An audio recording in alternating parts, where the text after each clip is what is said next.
It is 6:12 now. The U.S. job market is growing in slow motion. That's what new numbers released by the government showed on Friday. Yeah, the economy gained just over 18,000 jobs in June, making it the weakest month since September. That's even worse than May, when a paltry 25,000 jobs were added. Joining us in studio to try and sort this out and explain what it exactly means is our financial consultant, Andy Barkate, kind of putting this whole thing in perspective when the government announces jobs and talks about unemployment. Right.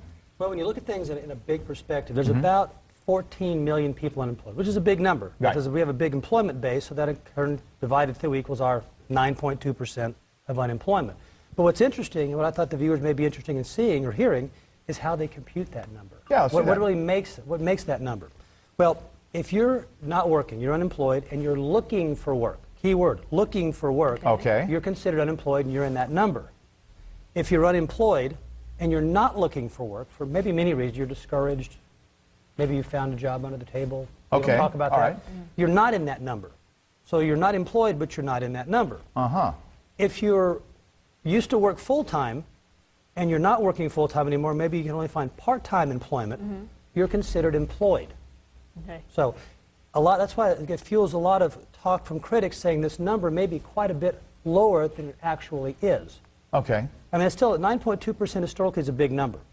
But depending on, searching around online yesterday, just trying to get prepared for this, I saw numbers of what people consider the true unemployment rate, which is people that are looking for work that are in that number, folks that are not looking for work, which are not in that number, but still unemployed, and folks that are underemployed, part-time versus full-time, they'd rather be full-time. I saw numbers up to high as 22%. Wow. Big, and that's nationally. Yeah. And we've all heard the numbers around Kern County, which are worse. Right. Which are worse. If you look at some of the Bakersfield numbers, I think Bakersfield is about 11.5.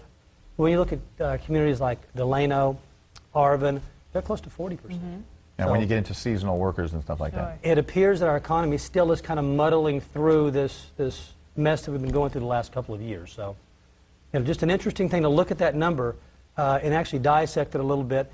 And it may be a little bit worse than people anticipate. So, the tweaking to make it look better. Good news this morning, right? Yes, exactly. but interesting nonetheless. Andy, thank you for that. Thank you.